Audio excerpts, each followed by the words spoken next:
మన నుంచి ఆయన కోరుకుంటున్నది ఒకటే, ఏంటంటే యూదుల కన్నా ఎక్కువ భక్తి చేయాలి, యూదుల కన్నా ఎక్కువ ప్రార్థన చేయాలి, యూదుల కన్నా ఎక్కువ నిష్ఠగా ఉండాలి, యూదుల కన్నా ఎక్కువ దేవుని యొక్క సన్నిధిలో మనము భక్తిపరులమై ఉండాలి అని మాత్రమే దేవుడు కోరుకుంటా ఉన్నాడు. అయితే వారికన్నా మనం ఎలా ఎక్కువ చేయగలము అని అంటే, ప్రభునందు ప్రియమైన దేవుడులారా, మనము దేవుని యొక్క వాక్యమును గ్రహించుట ద్వారా, దేవుని యొక్క వాక్యమును అర్థం చేసుకుంటున్న ద్వారా, యూదులు ఎలా ప్రార్థన చేస్తారు, యూదులు వాక్యాన్ని ఎలా అర్థం చేసుకుంటారు, యూదులు ఏ విధముగా దేవుని యొక్క సన్నిధిలో వాళ్ళు ఉంటారు అన్న విషయాలు గనక మనం తెలుసుకోగలిగితే, తెలుసుకున్నప్పుడే కదా వారికన్నా మనము ఎక్కువ ఏం చేస్తామని మనకు అర్థమయ్యేది.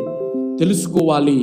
అయితే ఇక్కడ అంటున్నాడు, ప్రభువైన యేసుక్రీస్తుతో మనము అంటు కట్టబడి ఉన్నాం. ఇప్పుడు అంటు కట్టబడినటువంటి ఒక